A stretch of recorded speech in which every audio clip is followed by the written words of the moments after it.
So for Bing people who bang. don't know what that sound is that I'm playing right now, it is the sound of New York City in my Funkmaster Flex voice. This is what New York sound like. I'm not gonna lie to you, dog. I am hating and I am jealous. Because you know the crazy thing is real quick, and just to blow back, because we talked about it. Marcus have went to games in Philly, and we have even talked and we have talked about like it's probably not the smartest thing to sit here and just you gotta depend on where you're sitting at and be mindful of where you're at when it comes to celebrating your team. I have never in my life ever, because Philly, if we talk about cities that I would think that violent stuff would happen to you if you went to another city to go play against them and rep their situation, Philly probably would have been in top 2 for me. Like if you sitting here saying cities, did you think if me and my team is in a heated playoff conference thing, a city that I would not want to go visit and sit here and be disrespectful, Philly would be top 2. And realistically, New York definitely would have been number 1, and Boston probably would be number 3. Them probably would be my top 3, especially NBA. I'm not, maybe football, it may be a little bit different because I may throw Buffalo in there.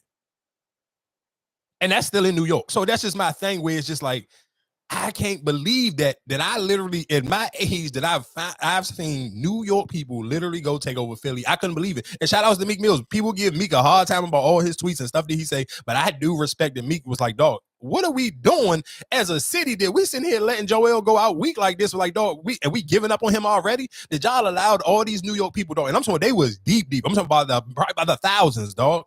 If that arena could hold 19,000 people, I ain't gonna sit here and drag it. I'm gonna say it was probably, let's say if it was 16,000. If they could hold, let's say if the arena could hold, it gotta hold at least between I don't know. I mean, it's not that big of an arena, but it gotta hold at least like 7. I don't think no NBA don't hold less than 16,000. Yeah. So let's just say, we'll say if it's 17,000. If it was if it holds 17,000 people, it was at least, I'm gonna say 1,500 New York Knicks fans in it. No, it was definitely a lot. And it was crazy. They in the lobby, in the city, in the arena, screaming out, F Joel, F Embiid. And I'm like, dog, this is insane. But this was before it. So it had to be during the game. Because, of course, when you're watching the game. No, I think that would have been after the game. No, this was after. No, I'm saying that happened after the game. But I'm talking about when he did his press conference and he said that he was, is it sound to that, John? When he talking about I love our fans. Think it's unfortunate. And I'm not calling them out, but it is disappointing. Obviously you got a lot of Knicks fans and they're down the road and never seen it. And I've been here for 10 years. Kind of pisses me off, especially because Philly is considered a sports town. So, they've always shown up and I don't think that should happen. It's not okay. So again, for people who don't know the backstory, and I didn't know this until, of course, I posted on social media, the video started going viral, and Knicks fans was explaining it like it's Philly's fault because their fans were selling the tickets for cheap. And that was one of the things, I ain't gonna lie though, New York people are so arrogant and so spicy. They was like, man, Philly fans can't even afford to get in our arena, so this would never happen. They ain't got enough money to sit here and come to MSG. And I'm like, damn, they just talking crazy like that to me. But again, like I said, I didn't know that Philly fans was selling their tickets. So it was like they was already kind of like, huh? They down. Yeah, they down now, but that game right there, you talking about that game, they could have been tied. They could have been 2-2. So how do you sell your, like, it wasn't like it was over, like they've been like super OD dominant. You got to think about the game that they lost in New York, it was down to the wire. So it was like, how do you, like, you just give up on your squad like that? That's kind of crazy. So that's why, like, I was surprised that that's what happened. Like, they was just literally, like, sometimes, like, maybe, like, if it was, like, a Wizards game or something, I could see, like, all right, tickets still on sale. But I didn't know, like, Philly season holders, like, playoff game, that, like, it seemed like you basically almost gave up on your team already. You was like, all right, it is what it is. Like, boom, we're going to sell out tickets. And sell them by that many? Like, that, to me, is crazy. So it was just like, and again, like with Joel Embiid saying, like, dog, Philly is a sports team, dog. Listen to what I'm telling y'all. Philadelphia is such a wild space when it comes to, I'm sure most of y'all old enough that you seen the Eagles thing wasn't but so long ago. Now, you've seen even how Kevin Hart, dog. You talking about Kevin Hart is one of these people who are very on brand conscious of, dog. You see, when the Eagles won that championship, dog, that man was drunk and on national TV trying to bum rush the goddamn the announcers talking. Like, that's just how geeked up y'all see. You have seen enough videos of Gilly the Kid going viral, him just yelling at his TV or whatever the case. But Philly people are booed Santa. They threw snowballs at Santa and they booed Beyonce. When Destiny's Child was Destiny's Child, and I think they were singing the national anthem, they booed Beyonce and they threw snowballs at Santa Claus. That is Philadelphia. So seeing this again, like on top of y'all with their crazy, super small, miniature size Allen Iverson statue, dog, Philly, y'all are going outside. And again, I respect Meek. Like if I was Meek, you really want to win over your people. What I would do is I spit it. Why he wasn't at the game? I don't know. I don't even know if I don't necessarily know if he live in Philly. He just from Philly. So I mean, I don't know if he lived. He used to. That used to be his thing. That's why I was like, why he? Yeah, but he probably been just the same way you've been saying. Oh, he been staying out of the way and been laying low. He probably really been just laying low. Like, let me stay out of the way, and probably didn't think that there was no need for me to go to the game. You're absolutely right. In previous seasons, his man is the he don't own it no more. He still partnership with him. I thought. Maybe, I don't know, but like I'm saying, he ain't been to the games. I haven't even seen I ain't even seen Michael Rubin in a minute. I feel like a lot of them with that whole Diddy situation, a lot of people just kind of been laying low and trying to keep their name clean and keep their face out of the space. Because Allen Iverson was there, Don Staley was there. Who else was there? It was a couple other big name Philadelphia people at the game. But just still, my whole thing, if I'm Meek, if you kind of really want to get right with Philly, I wouldn't lie if it was some tickets available to buy. Which is probably not, because New York fans is just different. Like the Knicks fans is OD. The whole bing bong thing and all that started because of the Knicks. Like outside of them, Jones be crazy. Like after they did it all. So New York is just different. New York is a different space. Like even for Reggie Miller, it took a minute when Reggie Miller was doing TNT games for them to stop booing him. So New York is a different space. But I'm like I said, so I don't necessarily know if there will be any tickets for anybody to purchase, and even for their floor seats. We talk about how many celebrities be at Knicks games and how many celebrities be at LA games. Like it's just certain places that's just like New York celebrities is like rich, and they've been famous for like years. Like you talking about like Jerry Seinfeld, you talking about Spike Lee. I don't see Meek not no floor seats. No, I'm not saying him to buy floor seats for the fans, but I'm just sitting here saying if like, all right, you was sitting here say I really want to stunt, let me buy out a row. I don't think it's none available, dog. Nah. That's what I'm saying. I don't think ain't no This about a year. This supposed to be the closeout game. Ain't nobody selling them tickets. So it's kind of be like you setting yourself up for failures. Like you kind of really can't go. Meek probably can he buy a ticket for himself? Absolutely. He probably can figure out somebody to buy a ticket from, or they can find a way to finesse something. But just realistically, again, I don't know, because this is a closeout game. This is the playoffs. The Knicks ain't won a playoff round in a minute, because you're right. The last time they was in the playoffs, Trae Young beat them. And the time after that, y'all beat them. So it's like last year. Yeah, so it ain't like they ain't won a series in a minute. No, they won a series last year. Who they beat? I forgot, because we played them in the second round. Oh, okay. Well, obviously it wasn't nobody. I think it was Cleveland. They beat Cleveland. Yeah, so that's what I'm saying. Like Cleveland, it's just different. Like Cleveland, ain't nobody like Cleveland. And the sad thing is, again, for Cleveland, they in the playoffs. Ain't nobody even talking about them, though. Their games be on NBA TV, and they the closest series right now. But that's my point. Like nobody don't even care. Nobody even talking about it. But like I said, just real quick, I guess so we can bounce around to just another conversation that was had over the week. Of course, it was the NFL draft. So of course, after any NFL draft, you're gonna always have those conversations that's gonna pop up where they're talking about just dating, who the guys were dating, and of course, I gotta play Charleston White. It was a couple people who was giving their opinion on it. That was going around giving their opinion, but of course, to me, it ain't nobody better to get some entertainment value out of the conversation. Ain't nobody better to do it than Charleston White. And we can come right in after that. Charleston White, JP. Here we go. Average, the white woman don't focus on your dick. Yeah, she go get all the money affairs and all to make sure the businesses run smooth, go get the charity, and the black woman be squabbling with you about your dick. Yeah, your black woman go squabble with you about your dick. White woman go open charities up, start doing book clubs and reading shit, making sure she picked a accountant and financial advisor, and the black bitch go be one of them, bitch, who is that calling? Who is that? So that's why I ain't bullshit. Bing bang. She gonna be stuck on the dick part. She ain't gonna never get the financial business aspect of it. So I see why them niggas do that. Yeah. So you don't in front of your business partner, and so he'll start saying, man, you can't control your woman. Man, your woman will come. So he'll start not wanting to do business with you. Because your woman, y'all will be out together, nigga. Your woman will catch attitude in front of his woman and wife, and everybody about business be looking at your woman crazy because she in her feelings.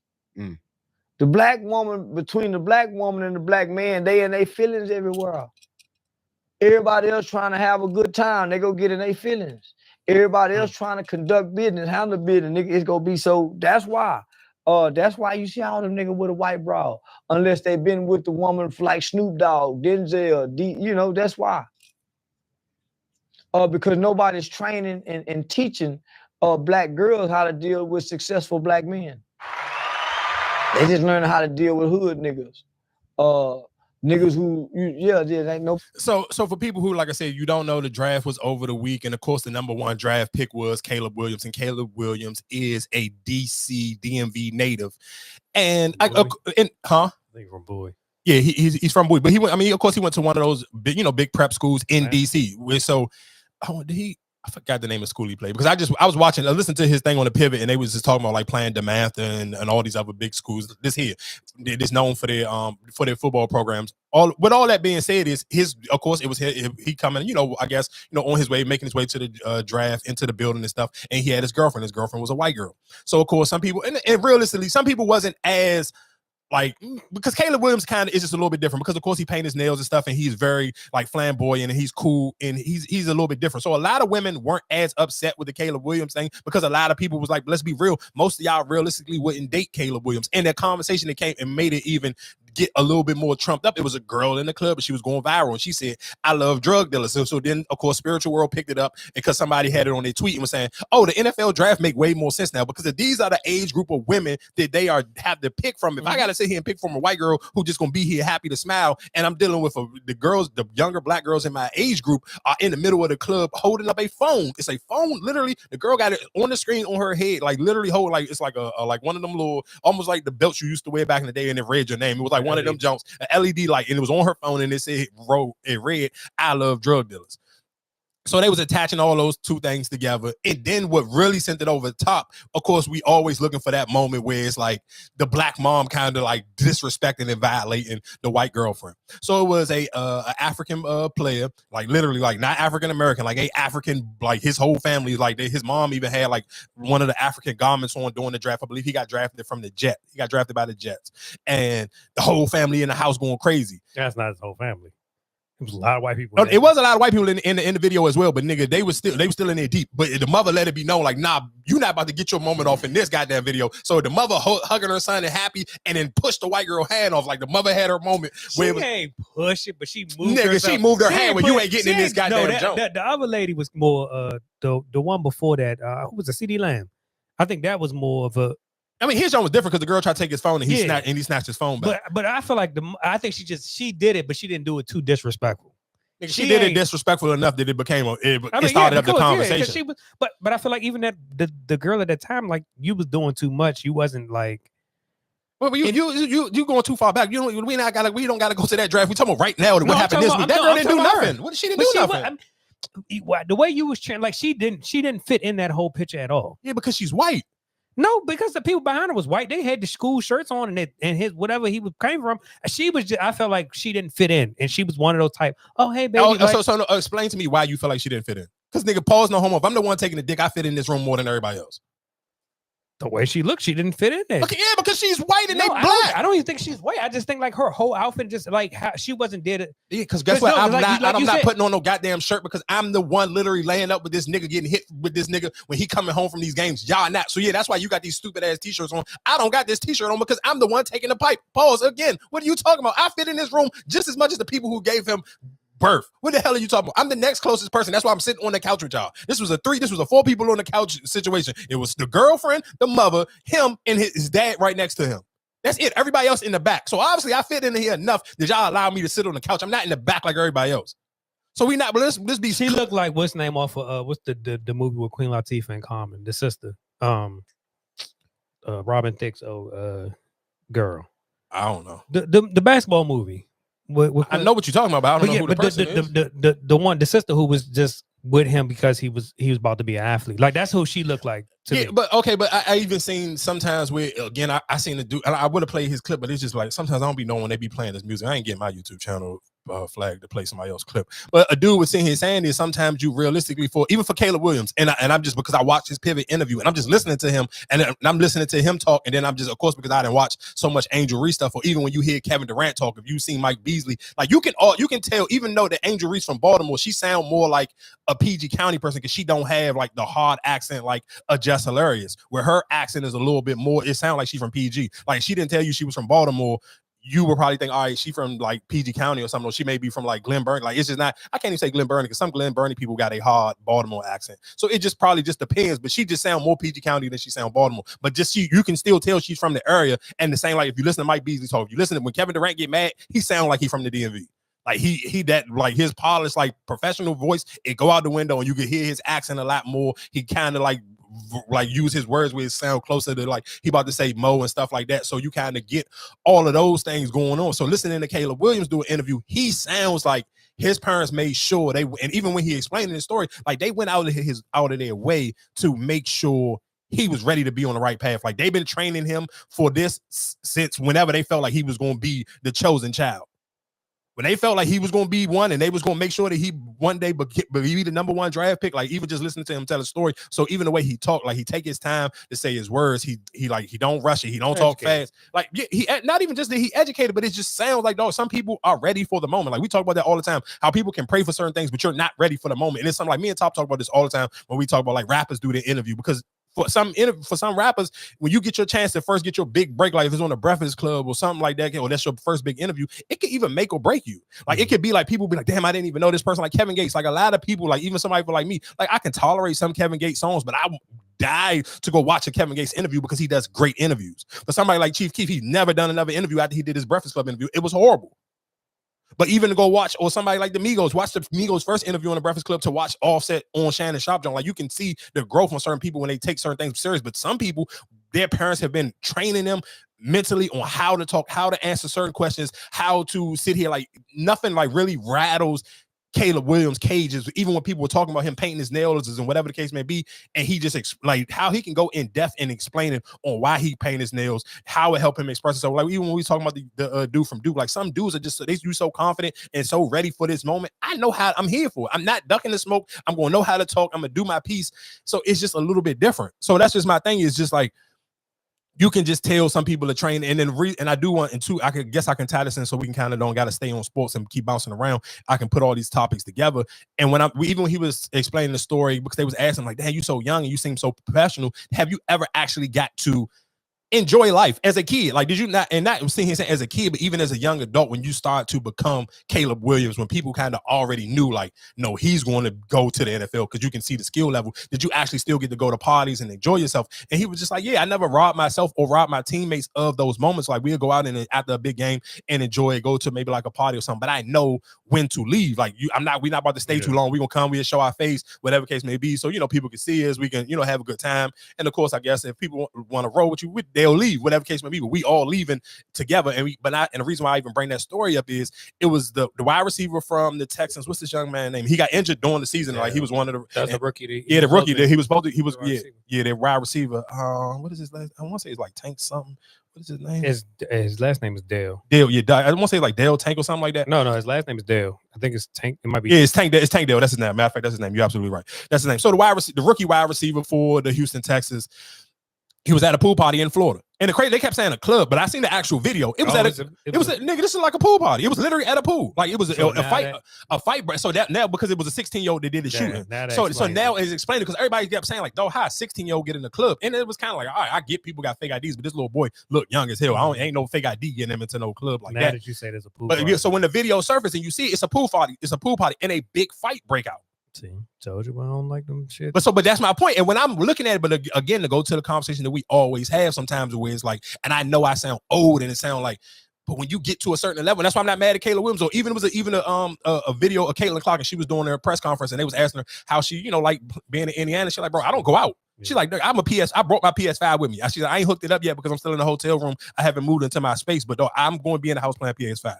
I don't go out. I'm not a real social person. I'm going to be in here playing a video game. Or I'm gonna be watching a movie just relaxing. So, but that's my point. Even when I'm just looking at it with Slim, and the first thing I thought, I was like, dog, you literally just got hurt. Why are you out why are you out anyway? Like, nigga, you can't, dog. And that's No, why I you like that can't. Caleb Williams thing, because the excuse you about to No. give him, Caleb Williams already had his mind in a certain place when he says he was in high school. But that's my thing. I feel like even with some people, it's just like, all right, if I'm able to multiply, do multiple things where I can split one between the other, right? I can still go out, I can still enjoy myself, and I can still, focus on my thing. He's injured. He can't do nothing else. So I feel like, I'm gonna still go out. You ain't gonna sit in the house. Like you covering off an injury, you're not just gonna sit in the house. That's how you get more depressed.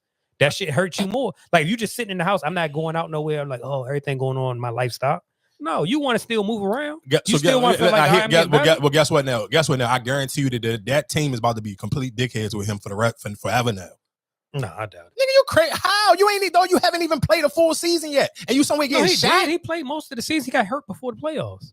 He got hurt like the last 4 games. Yeah, he got hurt towards the end. And it don't matter. It don't, Marcus. I don't care what you talking about, dog. No, it's a difference, dog. And you got to be stopped. You are one. You ain't gonna look at him no different. He's a bright future. Marcus, how I sent you that's why I be sending you stuff. But I sent you a junk where a goddamn news reporter was sitting here mad at the boy neighbors for sitting here having a jersey of him and calling a nigga a thug because the inside of his suit jacket had all his highlights to it. It was like, this is why I ain't give him no proper coverage. But I'm talking about what Houston is, the way they're going right now. You're not gonna look at him no different. Man, you crazy. All right, it's the way they're gonna give you coverage. You somewhere getting shot, dog. Okay, but what's the difference between the dude that just won the Super Bowl, what's his name, Rice, but him getting in a damn speed into shit? I'm not gonna look. You might monitor him more than you monitor him going out. Man, I'm gonna monitor both of them. It's not gonna be one over the other. But again, like when we talk about parenting, I want to give a good example of great parenting. A young man who just got drafted for Buffalo, he took over media day over for all the rookies.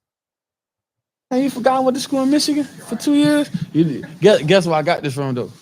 I'm saying you gotta guess. You're gonna be wrong though, but guess. Time is up. Nah. Macy's. What you mean? They be on sale on the rack, all the colors. Look, $79, $89. Nice little deal. You can get the trench coat for like $100. Nice little. I'll take you there personally. I might go get some more colors. I need a blue one and another red one. See, I ain't know nothing about Thanksgiving. I shop like my mom. I get my coats in the summertime. You gotta shop a season or two before, just in case, and they be cheaper. Cause you go at Thanksgiving, everybody in Thanksgiving, you know what I'm saying? Who we starting with? Oh, we could go. Oh, my bad. Hold up. Y'all can hear me? This on or this off? All right, bro.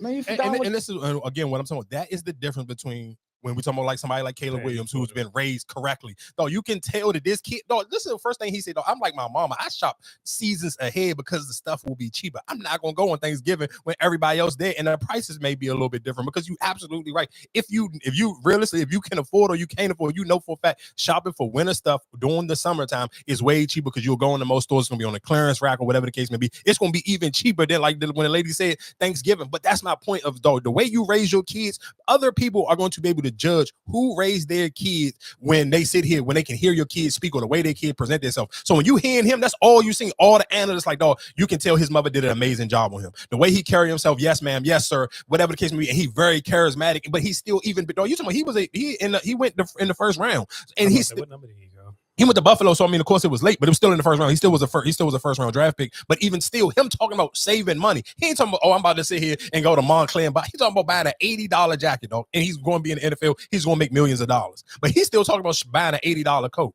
So that's my point. But you can tell that's somebody who's been raised the proper way, dog. From sitting here saying you just literally got injured. You should be, again, I don't care. I'm not giving the dude from Texans no pass, because you shouldn't be putting yourself in there. Though me and you are regular people, and we talk about, I ain't going to no junk where it ain't no security. Dog, you got shot by a 16-year-old, dog. Just think about how reckless with the environment you in. And then I'm looking at and the crazy thing is, it was the video going on. The video was floating around. I'm watching the joke. And it's a girl. He must have shot a girl too. And the dude, they already got the little boy in handcuffs. A girl run up to him in the car. I mean, while his head on the car, and the police officer, is she yelling at the police? I mean, at the dude, you bitch ass nigga, you shot me. The reckless ass done with. And it's another dude who come up to him. Yeah, when you get out, we just gonna kill your little ass, so you ain't got to worry about going to court. The police is right there, literally locking him up. He got his head on the goddamn trunk of the police car. They got him in handcuffs, and people are. I'm telling you, there's no way you can be a. And this is why. Listen, so is he from there? He got to be from Florida. I mean, obviously, he got to be from Florida. So I mean, it probably could have been his event. That's what I'm saying. It could have been something that you had I'm not gonna sit here and be like, no, you on tight leash, you can't do nothing. Man, you better be, dog. You only get one. You can see it. Dog, No, you absolutely right. But that's just like the dude from here, from the Commanders that got robbed at for the brunch. Yeah, that was. That was him. Just one wrong place, wrong. But that's what I'm saying. So let's just say let's just say you had a party or whatever the case may be. You had a party, whatever found out, and that just escalated. Yeah, but I think but this is what I'm saying. Even when you sit here and say, I thought like I said, at first when they said it was a nightclub, but then you tell me it's a pool party. All right, so he probably had it at his place or whatever the case. It don't look like it was at his place. It just looked like it was just a pool. I mean, it's Florida, so I mean, there's pools everywhere in Florida. I don't necessarily know where it's at. You can't see it. All you can see is a fight. I can see the pool, but I don't necessarily know if it was his. I'm not giving niggas no pass. I don't care, dog. You are a millionaire. You better act and carry yourself like a millionaire. You keep sitting here giving niggas passes and coming up with excuses for me. That's why niggas keep coming up dead. That's why niggas' careers come up short. That's why niggas be having 20, 30 baby mothers. Then you be in these domestic violence cases. Don't know. You have to sit here. I hear what you saying, but that's why even on the other end, when you look at it, we just keep it on sports. That's just like when they talked about, and you said like with Clayton Clark, but when they talk about what's his name, the Arizona quarterback, Kyler Murray. Yeah. How he always playing the game. He's not, you know what I'm saying? Like you have two different arguments. So if you just say, well, I want you to be in the house, but then it's like, but that's people just saying he don't care about nothing but playing the game. That's a difference where they saying on his free time, I don't care. If I'm a coach, I'd rather my player be in the house playing the goddamn game than not sitting here out here getting loose women pregnant, out here getting shot at, getting in bar fights and all these other things. Like, dog, let's talk about Paul Pierce when the situation with him and Benzino, same situation that happened with Charles Barkley. Like, dog, being out sometimes, especially when you're famous and notable, or you in the wrong because you feel like, people really don't know me. I'm kind of low. I can move around, but I'm just rich. And most people though, you're not gonna tuck your ego, so you're gonna be somewhere acting like you rich. So that's just like I said, I will recommend, and I'm gonna continuously always recommend, dog. Y'all better sit here, and I'm not sitting here championing the belt. Oh yeah, y'all will go get you some white girls, but you better get a girlfriend. Period. You better figure out it's okay to sit here and stay in the house. You're not missing out on nothing. Just think about dog. You can look for that boy from the Texans. Dog, his life could have been over. You talking about he got shot, but it wasn't nothing critical, but it could have been something critical. And then what if that would have sit here and hindered you again for coming back faster than what you're supposed to be? They trying to build a franchise around you and CJ, and you sit here now. Guess what? Now if you can't come back speedy, like let's say if this was a real critical injury, now you basically just giving Stephon Diggs a free range to come and take your spot. And Stephon Diggs already got paid. You are a rookie. You still got to play out of that contract to get paid, dog. What are we talking about? And if you're not a quarterback, let's be real, them rookies that mean you were lower in the situation. So like I said, I mean, y'all, you do what you want. Y'all keep like Marcus and coming up with excuses for why you to sit here and keep lingering around. You niggas gonna learn the hard way. And I wouldn't recommend that for nobody. Let that joke load up. JB.